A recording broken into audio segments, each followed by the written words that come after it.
नमस्कार, आवाज समाचार में आपका स्वागत है। मैं हूं मनोज श्रीवास्तव। खबरों की शुरुआत करते हैं इस वक्त की हेडलाइंस के साथ। चढ़ावा चोरी के आरोपों के बीच अयोध्या में राम मंदिर ट्रस्ट की बैठक खत्म। चंपत राय और अनिल मिश्रा का इस्तीफा मंजूर। महासचिव का जिम्मा पूर्व आईएफएस कृष्ण मोहन संभालेंगे। जकार्ता पहुंचने पर पीएम मोदी का जोरदार स्वागत। इंडोनेशिया की सीमा में पहुंचने पर पीएम के सम्मान में फाइटर प्लेन ने किया एस्कॉर्ट। इंडोनेशिया के बाद ऑस्ट्रेलिया और न्यूजीलैंड भी जाएंगे पीएम। मुंबई और आसपास के इलाकों में भारी बारिश का कहर। लैंडस्लाइड के बाद मुंबई पुणे एक्सप्रेसवे बंद। ट्रेन सेवाओं पर भी बुरा असर। भारी बारिश से मुंबई के मानखुर्द में 3 मंजिला इमारत का हिस्सा गिरा। एक ही परिवार के 5 लोगों समेत 6 की मौत। मुंबई में भारी बारिश से हवाई यातायात भी प्रभावित। 17 उड़ानें रद्द। 217 उड़ानों में देरी। मुंबई में कल सुबह तक रेड अलर्ट। मौसम विभाग के मुताबिक कल से मानसून के कमजोर पड़ने की आशंका। कारोबारी हफ्ते के पहले दिन बाजार बढ़त पर बंद। Mid cap small cap index की बढ़त पर closing. Realty, consumer durables, auto index में अच्छी बढ़त। तेल, गैस, मेटल, डिफेंस शेयरों में खरीदारी।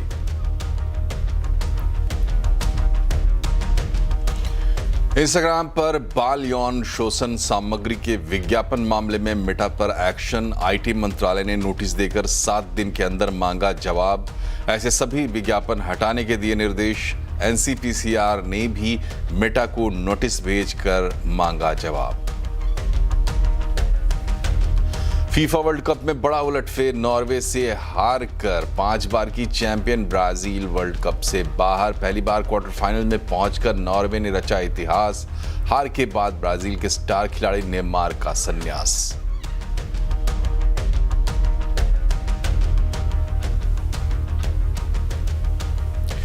राम मंदिर चढ़ावा चोरी मामले के आरोपों के बीच आज श्री राम जन्मभूमि तीर्थ क्षेत्र ट्रस्ट की अहम बैठक हुई। इस बैठक में चंपत राय और अनिल मिश्रा का इस्तीफा मंजूर कर लिया गया। अब ट्रस्ट के महासचिव का जिम्मा पूर्व आईएफएस कृष्ण मोहन संभालेंगे। ये जानकारी ट्रस्ट के कोषाध्यक्ष गोविंद देव गिरी ने दी। किंतु जो है वो हम सब लोगों के सामने है, उसका विचार करना हम लोगों का कर्तव्य होता है। इसलिए हम लोग नियत तिथि के भी कुछ दिन पहले आज बैठ करके गहन चिंतन में डूब गए, दुख में डूब गए। और इस स्थिति में हम लोगों की एक अनिवार्यता थी कि कुछ वातावरण जो निर्माण हुआ है उस वातावरण के चलते हम लोगों को हमारे महामंत्री महोदय ने और हमारे एक न्यासी महामंत्री श्रीमान चंपत राय जी और न्यासी अनिल जी मिश्रा, इन दोनों ने त्यागपत्र प्रदान किया है। और जी और यह महामंत्री के नाते काम करने वाले हमारे चंपत राय जी को बड़ी वेदना हुई और उनको लगा कि जब तक सारा न्याय ठीक से हो नहीं जाता, अपराधी पकड़े नहीं जाते और उनको उचित दंड नहीं मिलता, तब तक हम लोगों को वहाँ पर बने रहना ठीक नहीं लगता है। ये सोच करके उन्होंने स्वयं ये त्यागपत्र दिया। जिसको मान्य करना न मान्य करना ये हमारे हाथ की बात नहीं थी। के पराशरन जी ने एक बड़ा सुंदर मुद्दा सामने लाया कि संविधान के अनुसार, इस न्यास के बने हुए कॉन्स्टिट्यूशन संविधान के अनुसार त्यागपत्र देते ही वह स्वीकृत माना जाता है और इसलिए हम लोगों के पास अन्य कोई चारा ही नहीं था। बैठक के बाद राम मंदिर ट्रस्ट के इंटरिम महासचिव और पूर्व आईएफएस कृष्ण मोहन ने क्या कहा, आइए सुनते हैं।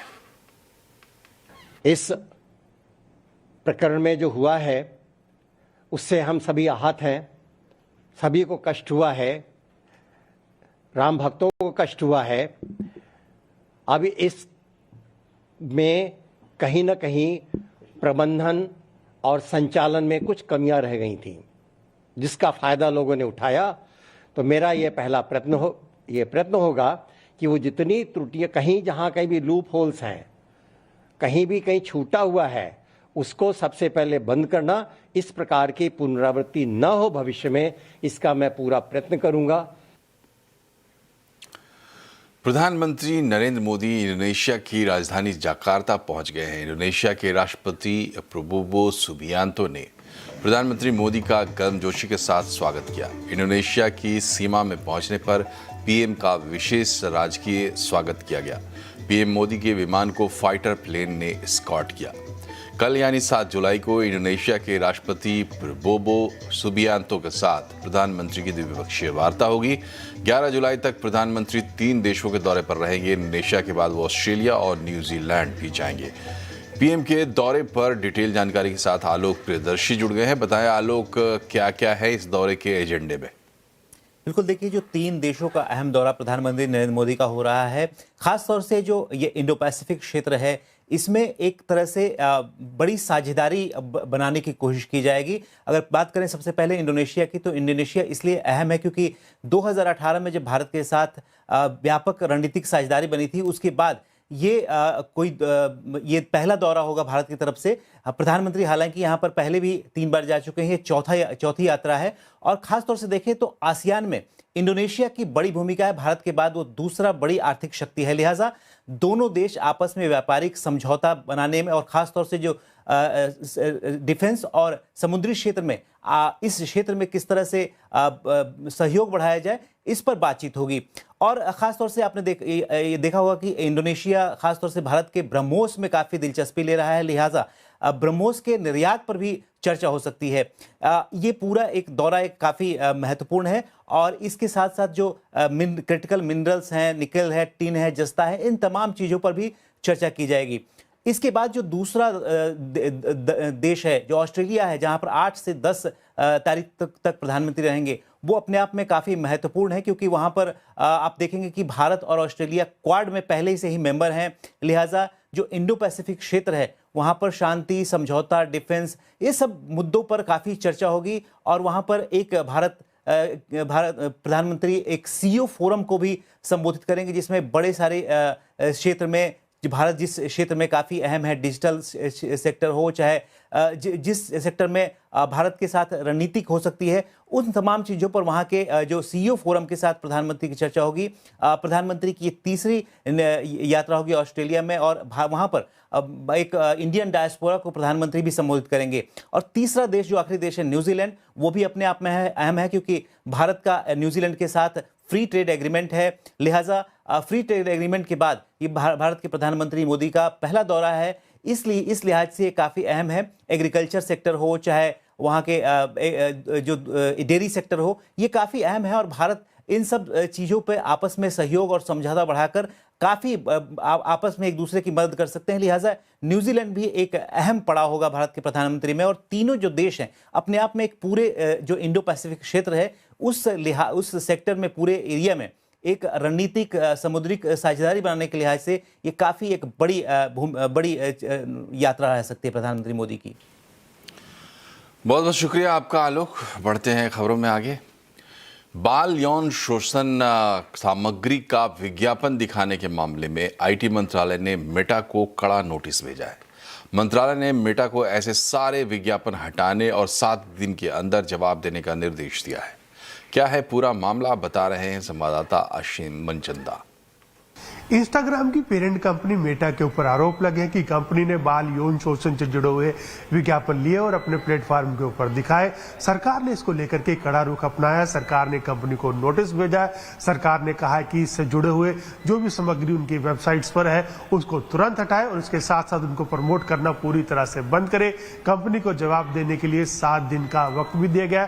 सरकार ने कंपनी को कड़ी चेतावनी दी कि कंपनी ऐसा करती है तो कंपनी के ऊपर कड़ी कार्रवाई हो सकती है। है। हालांकि कंपनी ने अपना एक स्टेटमेंट भी जारी किया है। कंपनी का कहना है कि वो आर्टिफिशियल इंटेलिजेंस के जरिए ऐसे जो भी विज्ञापन आते हैं, वीडियोस आते हैं, उनकी छानबीन करती है। उसके बावजूद कंपनी के करीबन 35 करोड़ के आसपास वर्ल्ड वाइड यूजर है जो अपराधी हैं, वो इनके पीछे छिप जाते हैं। कंपनी लगातार ऐसे लिंक को हटाने की कोशिश करती रही है। कंपनी एक्सपर्ट के साथ मिलकर के आगे भी इसके ऊपर काम करती रहेगी, लेकिन सरकार का कहना है कि जो कंपनी कर रही है वो पूरी तरह से सही नहीं है। कंपनी के ऊपर कड़ी कार्रवाई की जा सकती है। इसके साथ साथ जो बाल संरक्षण आयोग है उसने भी कंपनी को नोटिस भेजा है, कंपनी से जवाब मांगा है। अगर कंपनी इसके ऊपर कार्रवाई नहीं करती है तो कंपनी के ऊपर बहुत जल्दी कड़े एक्शन सरकार की तरफ से हो सकते हैं। सोने पर इंपोर्ट ड्यूटी बढ़ने की वजह से जूलर्स और इंडस्ट्री दोनों परेशान हैं।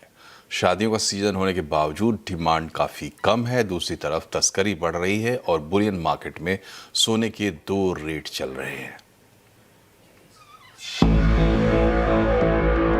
पिछले कुछ हफ्तों में कस्टम विभाग और डीआरआई ने गोल्ड स्मगलिंग के खिलाफ लगातार बड़ी कार्रवाई की है। राजधानी दिल्ली में डीआरआई ने थाईलैंड से कुरियर के जरिए लाया जा रहा करीब 15 किलो सोना पकड़ा। वहीं गुवाहाटी में असम पुलिस ने करीब 37 किलो सोना जब्त किया।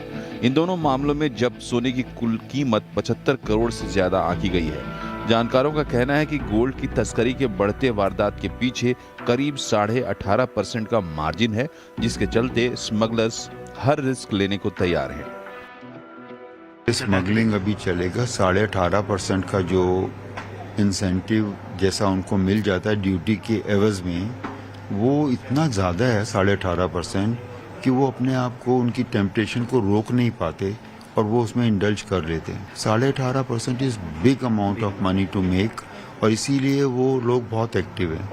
जब 5% पे था वो एक्टिव नहीं थे, उसमें इतना फायदा ही नहीं था उनको कि वो उसके लिए इतना रिस्क लें। लेकिन अब वो रिस्क लेने लायक हो गया है, तो वो तो अभी नहीं रुकेगा जब तक ड्यूटी कम नहीं होगी। जूलर्स और इंडस्ट्री की माने तो जब गोल्ड का रेट पीक पर था तब 1 किलो सोने की तस्करी से स्मगलर्स करीब 25 लाख रुपए का मुनाफा बना रहे थे। पुराना सोना बाजार में आ नहीं रहा। वहीं चोरी छिपे स्मगलिंग के जरिए आने वाले सोने की वजह से आज मार्केट में 2 रेट में गोल्ड बिक रहा है। स्मगलरों का मुनाफा बढ़ गया और बाजार में 2 भाव हो गए। अब 18% का अंतर है, 2 भाव बाजार में है। उसके कारण से व्यापार पे नकारात्मक असर पड़ता है। ज्वेलरी इंडस्ट्री ने सरकार से गुहार की है, गोल्ड मोनेटाइजेशन स्कीम में बदलाव करके उसे और आकर्षक बनाकर लॉन्च किया जाना चाहिए, ताकि बाजार में सप्लाई की दिक्कत कम हो। साथ ही हॉर्मुज संकट के बाद जैसे ही हालात सामान्य हो, सरकार को गोल्ड के इंपोर्ट ड्यूटी में कटौती पर विचार करना चाहिए। आलोक प्रियदर्शी, दिल्ली।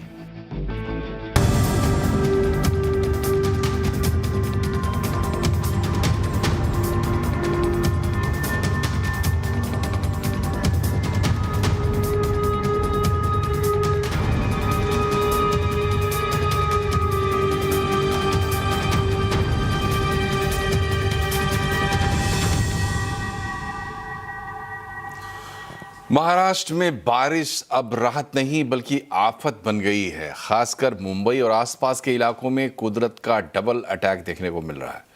2-3 दिन से लगातार हो रही तेज बारिश से मुंबई पानी पानी हो गई है। जगह जगह जल भराव देखने को मिल रहा है। सड़कों पर लंबा ट्रैफिक जाम भी दिख रहा है। एक तरफ मूसलाधार बारिश ने जनजीवन अस्त व्यस्त कर दिया है, दूसरी तरफ लैंडस्लाइड ने सड़क और रेल दोनों की रफ्तार पर ब्रेक लगाया है। मुंबई पुणे एक्सप्रेसवे पर खंडाला एग्जिट के पास पहाड़ का बड़ा हिस्सा भरभरा कर गिर पड़ा। इसके बाद मुंबई पुणे एक्सप्रेसवे बंद हो गया। वहीं खंडाला में रेलवे ट्रैक के पास हुए लैंडस्लाइड में मलबा और विशाल पत्थर पटरियों पर आ गया। इसके चलते कई ट्रेनों का संचालन प्रभावित हुआ है। पुणे में भी हालात चिंताजनक है। इधर पालघर में भारी बारिश ने रेलवे ट्रैक को पानी में डुबो दिया है और नाला सुपारा में भी सड़कों पर इतना पानी भर गया है कि सड़क और नदी में फर्क करना मुश्किल हो गया। भारी बारिश और तेज हवाओं की वजह से जगह जगह पेड़ भी गिर गए हैं। भारी बारिश से मुंबई पुणे एक्सप्रेसवे पर लैंडस्लाइड हुआ है। इसकी वजह से एक्सप्रेसवे पूरी तरह से बंद कर दिया गया है। जानकारों के मुताबिक एक्सप्रेसवे पर लैंडस्लाइड पुणे से मुंबई जाने वाली लेन पर खंडाला एग्जिट के पास हुआ है। वहां पहाड़ का एक बड़ा हिस्सा ढह गया, जिससे मुंबई जाने वाली लेन पूरी तरह से बंद हो गई। इसके चलते एक्सप्रेसवे पर जाम लग गया। मुंबई की तरफ आने वाली गाड़ियों और ट्रकों की लंबी कतार लग गई। हालांकि प्रशासन पूरी तरह से रास्ता खोलने में जुटा है और लोगों से अपील की गई है कि वो मुंबई पुणे एक्सप्रेसवे की तरफ जाने वाले रास्तों का इस्तेमाल ना करें। मुंबई पुणे एक्सप्रेसवे बंद होने के साथ ही भारी बारिश की वजह से पानी भी हो गया। इससे लोगों की मुश्किलें बढ़ गई हैं। सड़क पर इतना पानी भर गया कि पूरा एक्सप्रेसवे किसी नदी या कहें तालाब जैसा नजर आने लगा। वहीं दूसरी तरफ खंडाला में रेलवे ट्रैक के पास लैंडस्लाइड होने से मलबा और बड़े बड़े पत्थर सीधा ट्रैक पर आ गए। इसकी वजह से ट्रेन सेवा पर भी असर पड़ा है। और मुंबई के लोगों को कल से भारी बारिश से राहत मिल सकती है। हमसे एक्सक्लूसिव बातचीत में मौसम विभाग के साइंटिस्ट विक्रम सिंह ने कहा कि कल तक के लिए मुंबई में रेड अलर्ट है, लेकिन उसके बाद राहत मिलेगी। हालांकि 15 जुलाई के बाद फिर से मानसून के एक्टिव होने की उम्मीद है। मुंबई में मैं कहूंगा कि कल से जो बारिश में है उसमें तो राहत मिलेगी। थोड़ा आप ये कह सकते हैं हल्की मध्यम तक या एक दुक्का जगहों में जो हैवी रेन है वो मिल सकती है। इतना तक तो रहेगा कल परसों में भी। लेकिन जो स्ट्रॉन्ग विंड्स है आज भी है और कल तक भी वो रहेगी, तो उसकी वजह से भी देख रहे हैं कहीं ना कहीं जो ट्रीज है वो अपरूट हो रहे हैं। उसकी वजह से कहीं दिक्कत हो जा रही है, कोई लोग चपेट में भी आ रहे हैं। तो उस लिहाज से स्ट्रॉन्ग विंड की लिहाज से तो कल भी थोड़ा आपको सतर्क रहना पड़ेगा मुंबई में। बाकी रेनफॉल एक्टिविटी कल से कम हो जाएगी। लेकिन हाँ, आज जो है आज 24 आवर्स के लिए, कल मॉर्निंग तक के लिए अगर देखेंगे तो हमने रेड अलर्ट वो रखा है मुंबई के लिए। 7 तारीख के बाद देखें, 7 के बाद देखेंगे तो जो कोंकण एंड गोवा रीजन उसमें तो बारिश ठीक ठाक मिलती रहेगी। लेकिन जो इंटीरियर पार्ट्स उसमें थोड़ा कमी आएगी, ये बात है। आप कह सकते हैं कि स्कैटर्ड एक्टिविटी रहेगी, लाइट मॉडरेट तक ही रहेगी। और उसमें 15 तारीख के बाद देखेंगे तो फिर से जो एक सर्ज आएगा मानसून का, तो तब आपको बारिश की एक्टिविटी वापस देखने को मिलेगी। जम्मू कश्मीर के किश्तवाड़ में देर रात बादल फटने से सैलाब में कई गाड़ियां बह गई। वहां से जो वीडियो सामने आया है उसे जिसने भी देखा उसके रोंगटे खड़े हो गए।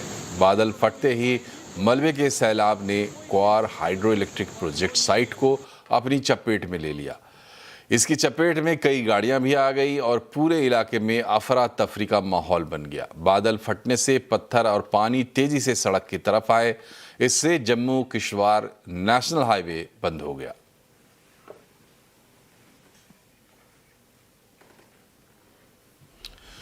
और आवाज समाचार में फिलहाल वक्त है एक ब्रेक का, लेकिन खबरें अभी और भी हैं, बने रहिए हमारे साथ। ब्रेक के बाद एक बार फिर से आपका स्वागत है आवाज समाचार में। प्रधानमंत्री नरेंद्र मोदी की मौजूदगी में सीजी पावर के साणंद स्थित सेमीकंडक्टर प्लांट से पहला चिप कंसाइनमेंट जापान को सौंपा गया। इस प्लांट से रोजाना कितने करोड़ का चिप प्रोडक्शन होगा, कंपनी के दूसरे प्लांट का कामकाज कब शुरू होगा, इन सब पर कंपनी के चेयरमैन वेल्लायम सुबैया से एक्सक्लूसिव बातचीत की हमारे संवाददाता केतन जोशी ने। सीजी पावर के चेयरमैन इस वक्त हमारे साथ है। सर, सबसे पहले बधाई सीएनबीसी आवाज की ओर से कि आपने मेक इन इंडिया चिप को मार्केट में इंट्रोड्यूस किया और जापान के जो पहले बायर थे पहला कंसाइनमेंट भी लॉन्च किया। सर, सबसे पहले ये जानना चाहेंगे कि इस फैसिलिटी से हमारा टारगेट कितना है, जो प्रधानमंत्री ने कहा उस हिसाब से कितनी करोड़ चिप्स है वो यहाँ पर हमारे बनाने का लक्ष्य है? ये पहले हम G1 बना रहे हैं, शुक्रिया। G1 का फैसिलिटी शुरुआत हुआ है। अब G2 भी सानंद में बन रहा है, ये इधर से 2 किलोमीटर ही दूर है। और G2 फैसिलिटी में हमारा कैपेसिटी 15 मिलियन चिप्स एक दिन में बन सकते हैं और इधर तो 1 मिलियन बन सकता है। सो दोनों ऐड करके कैपेसिटी बहुत बढ़ जाएगा। वो दूसरा प्लांट अगले साल तैयार हो जाएगा। अक्टूबर 27 में हमारा क्वालिफिकेशन शुरू हो जाएंगे और उससे बाद प्रोडक्शन शुरू हो जाएगा। सर, खासकर किस किस देश को पहले हम ये चिप है वो सप्लाई करेंगे और अभी तक कितने हमने ग्लोबल पार्टनर्स को जोड़ा है? हमारे बायर्स को जोड़ा है? हमारा पहला कस्टमर है रेनेसास, जो अभी हम शिप इधर से शिप करने शुरू कर चुके हैं हम रेनेसास को, और रेनेसास हमारा जापानीज कस्टमर है और उनका चिप्स उधर जापान जाएगा, फिर अमेरिका भी जाएगा, दोनों कॉन्टिनेंट में जाएंगे। सर, खासकर हमारी ग्रोथ मतलब कि रेवेन्यू बुक पर कितना पॉजिटिव इम्पैक्ट होगा? अगर हम अगले 3 साल की बात करें तो जो हमारी टॉप लाइन है इससे कितनी इम्प्रूव होगी? 3 साल का प्रेडिक्शन अभी नहीं देना चाहता हूँ, लेकिन हमारा यही एफर्ट है, हमारे यही काम है कि कैसे बढ़ सकते हैं। एक साल देख के जाएंगे। कारोबारी हफ्ते के पहले दिन बाजार में शानदार तेजी रही। लगातार चौथे दिन सेंसेक्स निफ्टी बढ़त के साथ बंद हुए हैं। मिड कैप स्मॉल कैप शेयरों में भी अच्छी खरीदारी रही। तो बाजार का ओवरऑल आउटलुक कैसा रहा, जानते हैं रक्षा रावत से। कारोबारी हफ्ते का पहला दिन था और बाजार में अच्छी खासी तेजी देखने को मिली और लगातार चौथे दिन भारतीय बाजार हरे निशान में बंद हुए। आज की तेजी की अगर बात करें तो यहाँ पर निफ्टी में 150 अंकों से ज्यादा की तेजी के साथ क्लोजिंग हुई है, लेकिन आज लीड किया बैंक निफ्टी ने। यहाँ पर 350 अंकों से ज्यादा के मूव्स देखे गए, लेकिन मिड कैप और स्मॉल कैप यहाँ पर भी अच्छा परफॉर्मेंस देखने को मिला। इन्होंने भी बाजार को काफी अच्छे ढंग से सपोर्ट किया। अगर आज के सेक्टोरियल पिक्चर की बात करें तो यहाँ पर रियलिटी में काफी अच्छे मूव्स देखने को मिले। इसके अलावा metal, pharma, oil and gas, auto, defence, capital goods, energy, ये सारे सेगमेंट थे जहां पर काफी अच्छे गेन्स देखने को मिले। लेकिन आज आईटी में हल्की गिरावट देखने को मिली। इसके अलावा पीएसयू बैंक इंडेक्स में भी हमको गिरावट देखने को मिली। कैपिटल मार्केट में भी करीब 1% के डाउन साइड देखने को मिले। लेकिन आज निफ्टी की कंट्रीब्यूटर्स की बात करें तो यहाँ पर काफी अच्छे बिजनेस अपडेट आई HDFC बैंक्स के, और यहाँ पर रिवॉर्ड किया मार्केट ने और 3.5% से ज्यादा के मूव्स हमें देखने को मिले। इसके अलावा बजाज ऑटो, हिंडाल्को और ONGC जैसे काउंटर थे जिन्होंने मार्केट को सपोर्ट किया। लेकिन आज डिसअपॉइंटमेंट कहां से आई? TCS, मैक्स हेल्थ केयर, कोल इंडिया, ये सारे काउंटर्स थे। इसके अलावा कोटक महिंद्रा बैंक, इसके जो Q1 अपडेट्स थे मार्केट को पसंद नहीं आए और यहां पर भी गिरावट देखने को मिली। लेकिन आज प्राइवेट बैंकों में काफी अच्छी खरीदारी देखने को मिली।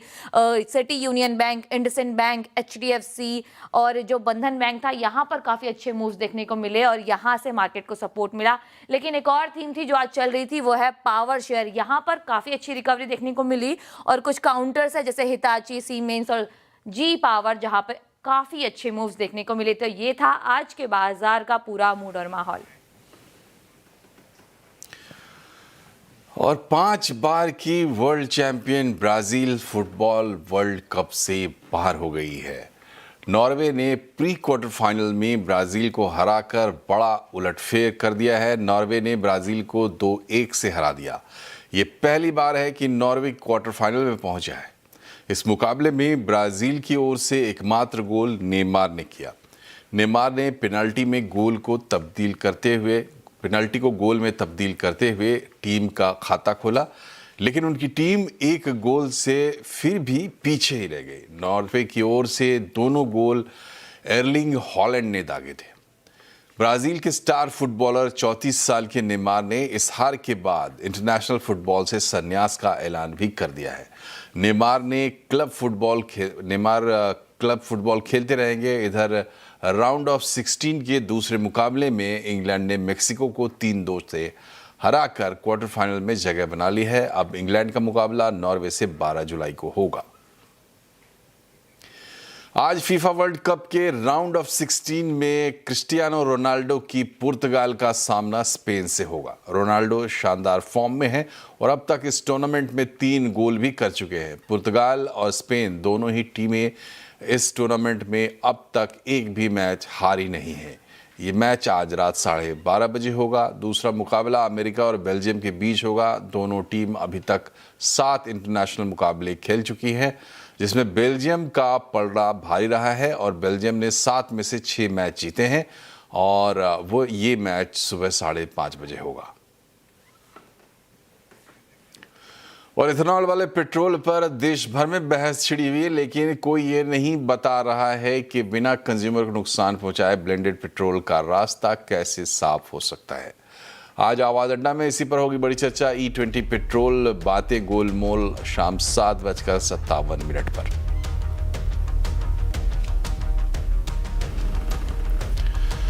और इसी के साथ आवाज़ समाचार में फिलहाल इतना ही, लेकिन यहाँ खबरों का सिलसिला लगातार जारी रहेगा। आप भी खबरों से अपडेट रहिए और इसके लिए जुड़े रहिए CNBC आवाज़ से। हम सोशल मीडिया पर भी मौजूद हैं। नमस्कार।